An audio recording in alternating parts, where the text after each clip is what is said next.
Hello friends, welcome to trading Hunar. आज हम इस वीडियो में डाबर इंडिया लिमिटेड का फंडामेंटल एनालिसिस करने जा रहे हैं।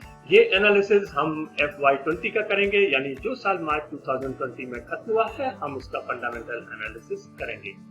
इसके लिए हम पाइथागोरस स्कोर की मदद लेंगे, और यदि आप पाइथागोरस स्कोर के बारे में ज्यादा नहीं जानते हैं तो कोई प्रॉब्लम की बात नहीं है, क्योंकि इस वीडियो को देख करके आप पाइथागोरस स्कोर के बारे में भी समझ जाएंगे और आप ये भी जान जाएंगे कि डाबर इंडिया लिमिटेड का पाइथागोरस स्कोर कितना है और डाबर इंडिया लिमिटेड फंडामेंटली कितनी स्ट्रॉन्ग कंपनी है।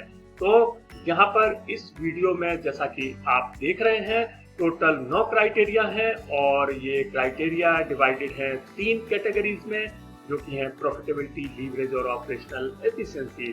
फ्रेंड्स, हम इन तीनों कैटेगरीज को अलग अलग राउंड में लेंगे और उसके बाद में, जैसा कि आप अपनी स्क्रीन में देख रहे हैं, हमने एक नया सेक्शन शुरू किया है और ये सेक्शन है ग्रे एरियाज का। इसमें हम बात करेंगे उन चीजों की जिसमें कंपनी और भी अच्छा परफॉर्म कर सकती थी, यानी वो पॉइंट्स जिसमें कंपनी ने अपने पॉइंट्स लूज किए हैं। तो यहाँ पर हम ये सब डिस्कस करेंगे। फ्रेंड्स, अभी आप हमारा डिस्क्लेमर देख रहे हैं जो हमारी वेबसाइट www.tradinghunar पर भी उपलब्ध है। और जैसा कि आपको मैं बता दूं कि यहाँ पर टोटल 9 क्राइटेरिया होते हैं, लेकिन यदि कोई कंपनी 7, 8 या 9 का स्कोर अचीव करती है तो वो स्ट्रॉन्ग फंडामेंटल वाली कंपनी कहलाती है। वहीं यदि 4, 5 या 6 का स्कोर आता है किसी कंपनी का तो वो एक एवरेज फंडामेंटल वाली कंपनी होती है, और वो कंपनियां जिनका स्कोर 0, 1, 2 या 3 ही है वो वीक फंडामेंटल वाली कंपनियां होती है और हमें उनमें इन्वेस्टमेंट करने से बचना चाहिए। तो फ्रेंड्स, हम शुरुआत करते हैं डाबर इंडिया लिमिटेड का एनालिसिस और इसमें जाते हैं हम पहले राउंड में, जो कि है प्रॉफिटेबिलिटी का राउंड। और प्रॉफिटेबिलिटी में है 4 क्राइटेरिया। आइए हम इनको चेक करते हैं। सबसे पहला क्राइटेरिया है वो है पॉजिटिव नेट इनकम का, यानी हमें ये चेक करना है कि क्या कंपनी की इनकम पॉजिटिव रही है इस साल या नहीं। तो हमने कंपनी का डाटा चेक किया और हमने देखा कि कंपनी की जो नेट प्रॉफिट है वो है 1447.93, यानी ये एक पॉजिटिव फिगर है और हम यहाँ पर कंपनी को देंगे 1 पॉइंट। और हम आते हैं अपने दूसरे क्राइटेरिया में, जो है पॉजिटिव रिटर्न ऑन एसेट। हमें ये चेक करना है कि कंपनी का जो रिटर्न ऑन एसेट है वो पॉजिटिव है या नहीं है। यदि पॉजिटिव होगा तो कंपनी को 1 पॉइंट मिलेगा। तो हमने यहाँ पर चेक किया और देखा कि कंपनी का जो रिटर्न ऑन एसेट है मार्च 2020 में ये है 15.44%। तो ये एक पॉजिटिव फिगर है और यहाँ पर भी कंपनी को 1 पॉइंट और मिलता है। तो अब तक हमारे 2 पॉइंट्स हो चुके हैं और कंपनी ने उन दोनों क्राइटेरिया में 2 पॉइंट्स को ले लिया है। और तीसरा क्राइटेरिया है हमारा पॉजिटिव ऑपरेटिंग कैश फ्लो का, यानी हमें ये चेक करना है कि कंपनी का जो ऑपरेटिंग कैश फ्लो है वो पॉजिटिव है या नहीं है। तो इसके लिए हमने कंपनी की वेबसाइट में जाकर के इनका cash flow from operations download किया और हमने चेक किया, जैसा कि आप अपने स्क्रीन पर देख रहे हैं। पहले कॉलम में इनका जो net cash flow from operating activities है ये आया है 1613.62 करोड़। तो ये एक पॉजिटिव फिगर है और हमें पॉजिटिव फिगर से मतलब है, इसलिए यहाँ पर कंपनी को मिलता है 1 और पॉइंट। और अब हम चलते हैं अपने चौथे क्राइटेरिया में। चौथा क्राइटेरिया है cash flow from operations should be greater than net income, यानी जो अभी हमने थर्ड क्राइटेरिया में कैश फ्लो फ्रॉम ऑपरेशंस देखा वो फर्स्ट क्राइटेरिया वाले नेट इनकम से ज्यादा होना चाहिए, क्योंकि यदि ज्यादा होगा तो कंपनी को 1 पॉइंट मिलेगा। तो हमने यहाँ पर चेक किया कि कंपनी का जो नेट कैश फ्रॉम ऑपरेशंस था या कैश फ्लो फ्रॉम ऑपरेशंस था वो था 1613.62 करोड़, जबकि नेट इनकम थी इसकी 1447.93, जैसा कि हम ऑलरेडी चेक कर चुके हैं। तो ये आप देख सकते हैं, दोबारा से मैं आपको दिखा रहा हूँ। तो यहाँ पर कंपनी को पूरा 1 पॉइंट मिलेगा, क्योंकि ये जो कैश फ्लो फ्रॉम ऑपरेशंस है वो नेट इनकम से ज्यादा है। तो इस प्रकार से कंपनी को प्रॉफिटेबिलिटी में मिलते हैं 4 पॉइंट्स और हमारा पहला राउंड खत्म होता है। पहले राउंड में कंपनी को 4 में से 4 पॉइंट्स मिलते हैं और कंपनी का स्कोर हो जाता है 4। तो आपने देखा कंपनी ने बहुत अच्छी तरह से परफॉर्म किया है अपने पहले राउंड में, लेकिन अभी हमारे पास 2 राउंड और हैं और अभी हमारे पास 5 क्राइटेरिया हैं, जिनमें कि 3 क्राइटेरिया है लीवरेज में, जो कि हमारे दूसरे राउंड में आता है। तो हम चेक करेंगे लीवरेज वाले राउंड को और यहाँ पर 3 क्राइटेरिया आते हैं। इसमें पहला क्राइटेरिया है lower ratio of long term debt in current year. Friends, अभी आप जो राउंड 2 और 3 देखेंगे ये सेकंड और थर्ड राउंड में आपको कुछ वर्ड्स दिखाई देंगे जो कि होंगे लोअर रेशो या लोअर या हायर वर्ड का आपको यूज करता हुआ दिखाई देगा यहाँ पर। तो यहाँ पर आप देख रहे हैं lower ratio of long term डेब्ट इन करंट ईयर, यानी हमें ये चेक करना है कि कंपनी का जो लॉन्ग टर्म डेब्ट है वो पिछले साल की अपेक्षा लोअर है या हायर है। यदि ये लोअर होगा तो हमें कंपनी को 1 पॉइंट देना पड़ेगा। तो ये जो पॉइंट ये जो आपको दिखाई देंगे वर्ड्स लोअर और हायर, इसका मतलब है कि हमें ये डाटा को प्रीवियस ईयर के डाटा के साथ में कंपैरिजन करना होगा इनका। तो यहाँ पर हम लोअर रेशो चेक करेंगे कि कंपनी का जो लॉन्ग टर्म डेब्ट का रेशो है वो कम है पिछले साल से या नहीं। तो हमने यहाँ पर चेक किया, लास्ट ईयर इनका डेब्ट टू इक्विटी था 0.09, जो कि कम हो गया है मार्च 2020 में और हो गया है 0.07, यानी कंपनी ने इसमें एक सुधार किया है। फ्रेंड्स, मैं आपको बता दूं, डेब्ट टू इक्विटी कंपनी के लीवरेज को रिप्रेजेंट करता है और इससे ये पता चलता है कि कंपनी ने अपने लीवरेज पोजीशन में सुधार किया है। तो ये कंपनी को 1 पॉइंट दिलाता है और हम कंपनी को देते हैं 1 पॉइंट और आगे बढ़ते हैं।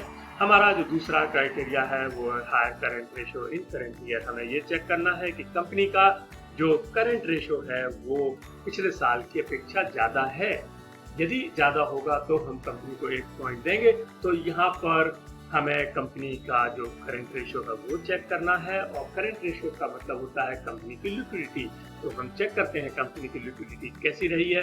हमने देखा कि लास्ट ईयर जो कंपनी का करंट रेशो था वो था 1.35, जो कि मार्च 2020 में बढ़कर के हो गया है 1.98, यानी कंपनी ने अपनी लिक्विडिटी में सुधार किया है और आप देख रहे हैं कि इनका करंट रेशो बढ़ गया है, जो कि एक बहुत अच्छी बात है। यानी कंपनी ने अपने फंडामेंटल में इम्प्रूव किया है और यहाँ पर कंपनी को इसकी वजह से मिलता है 1 और पॉइंट। तो आपने देखा कंपनी ने बहुत अच्छा परफॉर्म किया है अभी तक। लीवरेज वाले राउंड में 2 में से 2 पॉइंट्स हासिल किए हैं और हम चलते हैं इसके तीसरे पॉइंट में। जो तीसरा पॉइंट है वो है शेयर डाइल्यूशन का। ये कहता है कि लैक ऑफ शेयर डाइल्यूशन, यानी हमें ये चेक करना है कि कंपनी का शेयर डाइल्यूशन तो नहीं हुआ। शेयर डाइल्यूशन का अर्थ है कि क्या कंपनी ने कोई नए इक्विटी शेयर इशू किए हैं या नहीं।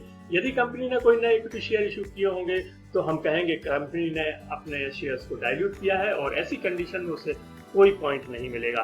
तो हम चेक करते हैं कि क्या कंपनी ने कोई नए इक्विटी शेयर इशू किए हैं। तो यहाँ पर मैंने कंपनी की वेबसाइट में जाकर के और इनका जो cash flow from financing activities है जिसमें कि इक्विटी शेयर से आया हुआ पैसा मेंशन करते हैं, लेकिन हमने चेक किया कि यहाँ पर किसी भी तरह का कोई इशू नहीं आया है और इस वजह से हम कंपनी को देते हैं यहाँ पर 1 पॉइंट। तो हमने देखा कि कंपनी को लीवरेज में इस प्रकार से मिलते हैं 3 पॉइंट्स और दूसरा राउंड खत्म हुआ कंपनी का और कंपनी को तीसरे राउंड में कंपनी को मिलते हैं 3 पॉइंट्स और 2 राउंड्स कंप्लीट होने के बाद में कंपनी का जो स्कोर हो जाता है वो हो जाता है 7। तो कंपनी ने बहुत ही शानदार तरीके से परफॉर्म करती हुई आई है अभी तक। दोनों राउंड्स में इसने 100% पॉइंट्स अचीव किए हैं और अब केवल ऑपरेशनल एफिशिएंसी रह गई है जिसमें कि 2 क्राइटेरिया हैं। आइए चेक करते हैं किस तरह से कंपनी इसमें परफॉर्म करती है। तो यहाँ पर जो सबसे पहला क्राइटेरिया है वो है हायर ग्रॉस मार्जिन का।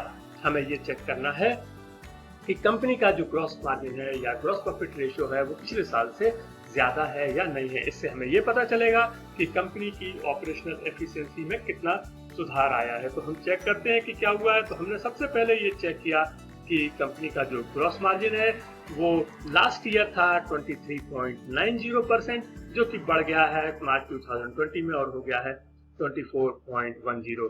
तो ये एक अच्छी चीज है और यहाँ पर हम कहेंगे कि कंपनी ने अपने ऑपरेशनल एफिशिएंसी में इजाफा किया है, बढ़ोतरी की है और यहाँ पर कंपनी को मिलेगा 1 पॉइंट। और अब हम आते हैं अपने अंतिम क्राइटेरिया में। ये क्राइटेरिया 9वां क्राइटेरिया है और ये कहता है हायर एसेट टर्नओवर रेशियो, यानी हमें ये चेक करना है कि कंपनी का जो एसेट टर्नओवर रेशियो है वो पिछले साल से बड़ा है या नहीं है। फ्रेंड्स, एसेट टर्नओवर रेशियो का सीधा मतलब है कि कंपनी ने अपने एसेट्स का यूज अपने रेवेन्यू को जनरेट करने में किस हद तक किया है, यानी ये उसका रेशियो कैलकुलेट करके किया जाता है। तो यहाँ पर हमने चेक किया लास्ट ईयर जो कंपनी का एसेट टर्नओवर रेशियो था वो था 100.92, लेकिन इस बार मार्च 2020 में ये थोड़ा सा कम हो गया है और 93.04% रह गया है। तो हम कह सकते हैं कि कंपनी ने इसमें अच्छा परफॉर्म नहीं किया है और यहाँ पर हम कंपनी को देते हैं 0 पॉइंट। और इस प्रकार से कंपनी ने यहाँ पर 1 पॉइंट लूज किया है और ऑपरेशनल एफिशिएंसी में उसे 2 में से 1 पॉइंट मिलता है। तो हमारा ये अब खत्म हुआ तीसरा राउंड, और तीसरे राउंड में कंपनी को मिलता है 1 पॉइंट और कंपनी का स्कोर हो जाता है 8। फ्रेंड्स, जैसा कि मैंने आपको बताया था कि जो कंपनियां 7, 8 या 9 का स्कोर अचीव करती हैं वो फंडामेंटली बहुत ही स्ट्रॉन्ग कंपनियां कहलाती हैं। और जैसा कि स्कोर 8 आया है तो ये काफ़ी ज़्यादा स्ट्रॉन्ग कंपनी है, और इसके जो ग्रे एरियाज हैं डेफिनेटली वो बहुत ही कम होंगे। हम चेक करते हैं वो ग्रे एरियाज कौन कौन से हैं। तो जैसा हमने देखा, प्रॉफिटेबिलिटी में इसने 4 में से 4 पॉइंट्स लिए, लीवरेज में इसने 3 में से 3 पॉइंट लिए, केवल 1 पॉइंट इसने लूज किया है, वो किया है ऑपरेशनल एफिशिएंसी में। हम डिस्कस करेंगे और आपको डाटा के साथ में यहाँ पर बताएंगे। तो जैसा हम बता रहे थे आपको, प्रॉफिटेबिलिटी में 4 में से 4 पॉइंट्स, नो इशू। लीवरेज में 3 में से 3 पॉइंट्स, नो इश्यूज। लेकिन ऑपरेशनल एफिशिएंसी में 1 पॉइंट इसने गंवाया है, और वो पॉइंट गंवाया है इसने एसेट टर्नओवर रेशियो में। इसका वजह मैं आपको बताता हूँ और मैं आपको डाटा के साथ में दिखाता हूँ कि कंपनी के जो टोटल एसेट्स हैं मार्च 2020 वाले ईयर में वो बढ़े हैं 11% से, लेकिन इनकी जो रेवेन्यू है वो केवल 2% ही बढ़ी है। तो आप यहाँ पर डाटा देख सकते हैं कि इनके एसेट्स 8,436 करोड़ से बढ़कर के 9,354 करोड़ हो गए हैं, 11% बढ़े हैं। लेकिन जो इनकी रेवेन्यू है वो 8,514 करोड़ से बढ़कर के 8,703 करोड़ ही हुई है, इसमें 2% का इजाफा आया है। तो फ्रेंड्स, आपने देखा कि कंपनी का ग्रे एरिया केवल 1 था और उसकी वजह से उसे 1 पॉइंट लूज करना पड़ा। तो अभी आपने देखा डाबर इंडिया लिमिटेड, जो कि एक बहुत ही फंडामेंटली स्ट्रॉन्ग कंपनी निकल के आई है, इसका फंडामेंटल एनालिसिस। फ्रेंड्स, आपको ये वीडियो कैसा लगा? यदि आपको वीडियो अच्छा लगा हो तो प्लीज़ लाइक कीजिएगा और शेयर कीजिए, और यदि आपने अब तक हमारे चैनल को सब्सक्राइब नहीं किया है तो प्लीज़ इसको सब्सक्राइब कीजिएगा और बेल आइकन को प्रेस कीजिए। Thank you.